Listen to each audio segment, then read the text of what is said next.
Welcome to brand new episode of Westvu podcast. We have our in-house geopolitics expert as usual, Shalitha Cameron. How are you, Shalitha, today? I am fine, Anuradha.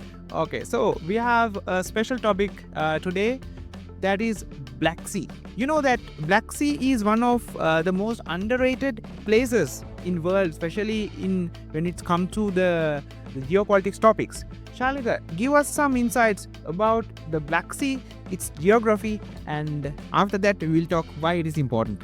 Yeah, the thing is that people usually think that Black Sea is like a lake, large lake, because due to its landlocked vibe. But it's actually not landlocked. The thing is, it has two straits. We call one is Bosporus Strait and the other one is Dardanelles Strait. Both occupied by Turks. So Turks, obviously, they have like a larger portion of Asia and a smaller portion of Europe. So this is in the middle.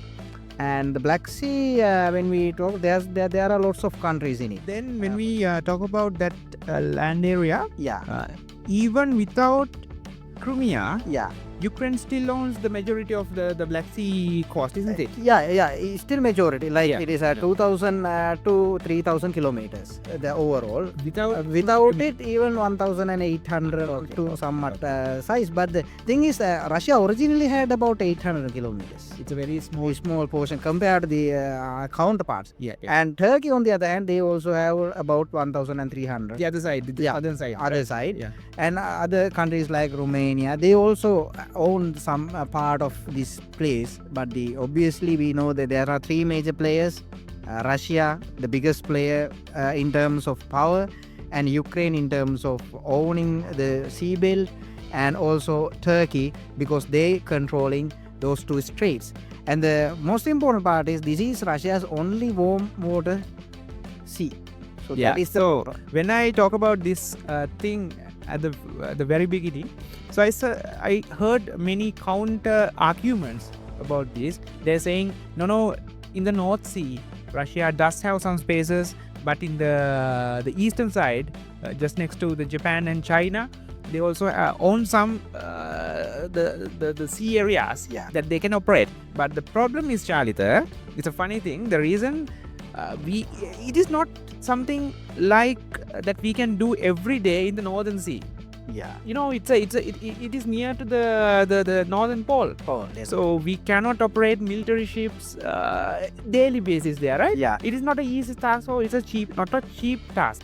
So in the other side, when you talk about the eastern side of the Russia, even though they does have some areas in the eastern side, still it is not a good idea. The reason, most of the things happening in the western side, right? Sure, So it doesn't matter having something in east.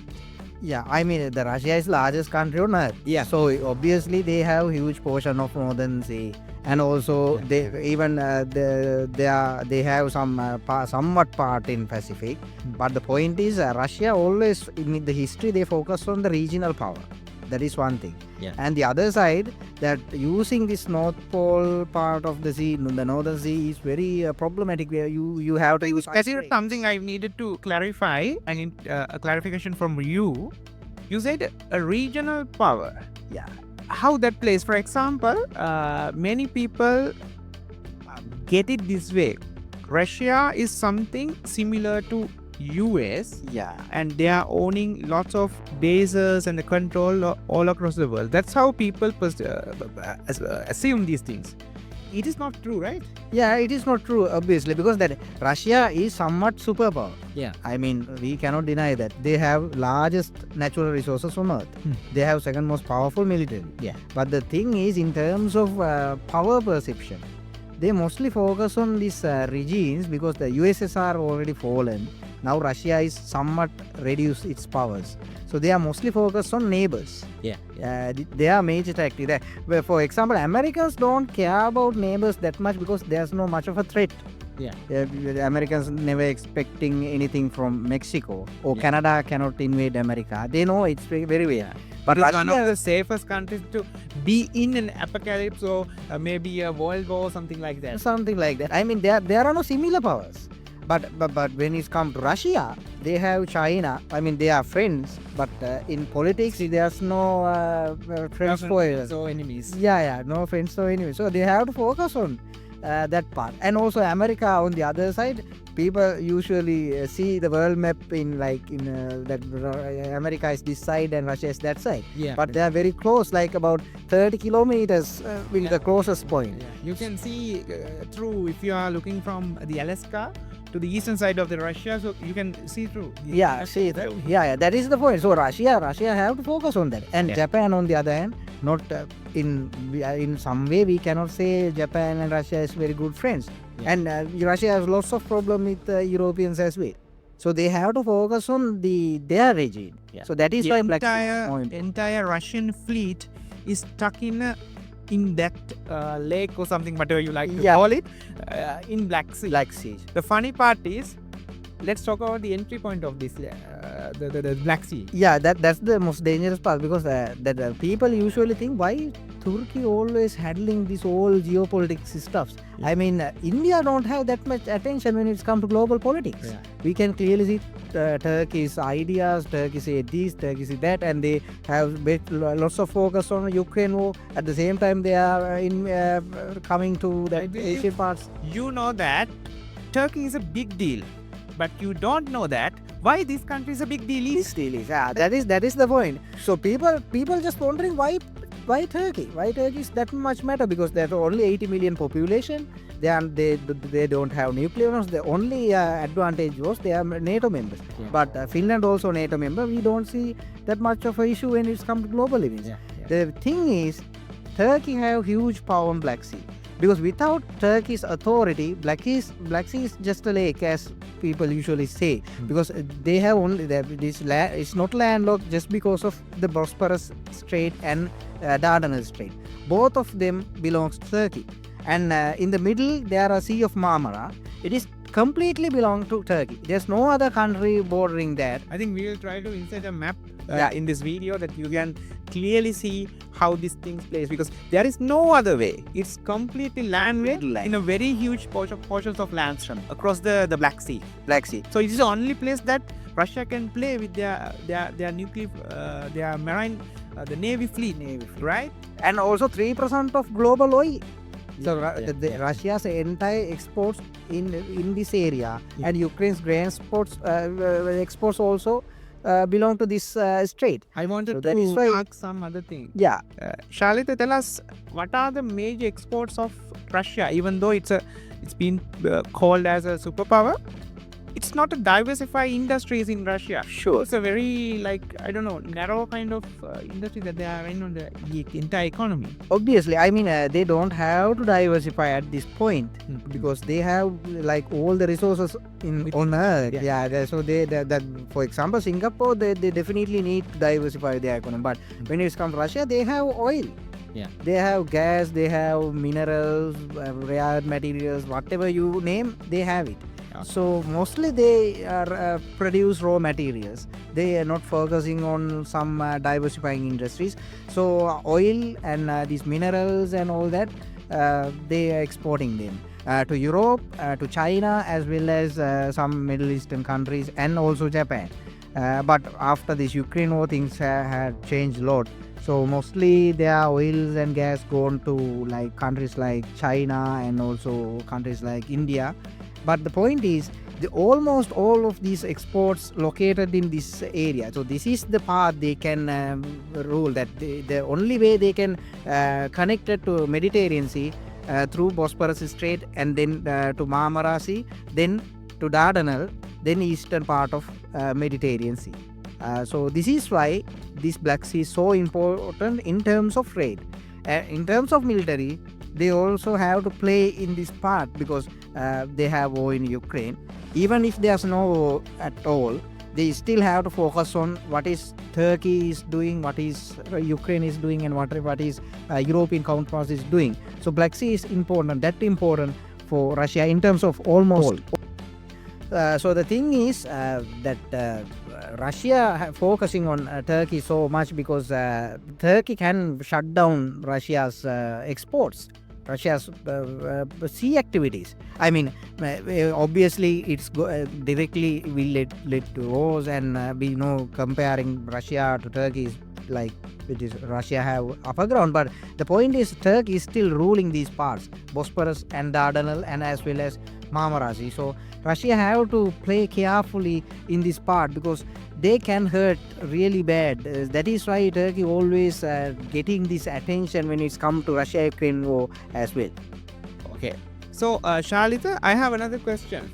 I heard that I will tell you where we are going with this, but I heard that Russian military does have a spiritual division with the priest. Is it true? Yeah, they are actually very religious and very spiritual. They the Orthodox Christianity have huge believers, huge base in Russia, not only Russia as well as entire Eastern Europe. But the thing is, there are lots of devotees. We didn't saw it during the Soviet era. But during the Russian Empire and now the new Russia, we can clearly see these religious beliefs and the power of Orthodox Christianity. So then, let's go to the next part that I wanted to clarify. So there are some prophecies in that Russian Orthodox Church that is being, they will have new Constantinople, or they will capture Constantinople one day. That's the first prophecy that I heard. The second one is the United States of America will be a spiritual nation one day. There are two prophecies that I heard. What we can tell about that? Yeah, the thing is that now we had discussed about trades, military and all that. But my point of view is that main reason Russia focusing on Black Sea so much because of this prophecy that make Constantinople great again. So make Constantinople Christian again. So we know right now we call it Istanbul. But the thing is, back then, before 1453, it belongs to Christians. Then it fell to Ottoman Turks. So Russia had this theology. Orthodox Christians believe they have their own theology about Constantinople. They will take it again. So that is the prophecy. So they focusing on take this part and control it again. There are some prophecies that there will be a war between Russians and Turks one day, and Russians will capture Constantinople. Greek Orthodox also believe this very well because they also think Constantinople obviously belong to Christians. So they also think one day, Istanbul will fall and Constantinople will rise. That is the prophecy. So Black Sea going to play a huge part. This is nothing new. I mean, this theology came after the fall that in 1453. Peter the Great, kings like Peter the Great, great empires like Peter the Great, they believed in this. They believed that one day somehow this might happen. There's also another prophecy. Russia is the third Rome. So most of people don't even know about this theology that Russia is going to be the third Rome according to Eastern Orthodox Christianity, the prophecy. So Russians believe in this. I mean, it's safe to believe that because they have the capability. Someday that when we take that tie to tie, toe to toe, we can see Russia can definitely go for military campaign against Turkey and win. Because we have when we look at global firepower index, we can clearly see Russia have all the upper grounds. So that is why these prophecies matter, because sometimes these prophecies can be true, where it happened lots of the times. And also your other question, America is one day is going to be very religious country. And that is also we can clearly see because US have very devoted Christian population. They have Protestants mostly. And with the rise of President Trump and these Democrats very seriously worried about Project 25, so they also said that some kind of rise of Christian nationalism. All of these things lead to that prophecy that America is going to one day it will be a very religious Christian nation, and they have all the capabilities and the abilities as well to become one. So that is why Russia clearly believe in these cases. So they can see these prophecies becoming true. So that is why the Black Sea is very important, because if somehow this prophecy is went in good way, I mean in terms of Orthodox Christianity, in the perspective, when we look at the perspective of Orthodox Christianity, we can see if it happened, then Russia's third Rome doctrine also will come true. So, Shalitha, thanks for joining with us. I believe we could give some brand new ideas and opinions, also some updates from the history that we should learn from. So, I believe this is one of the groundbreaking episodes that we offered from Westvu. So, until next time, see you again.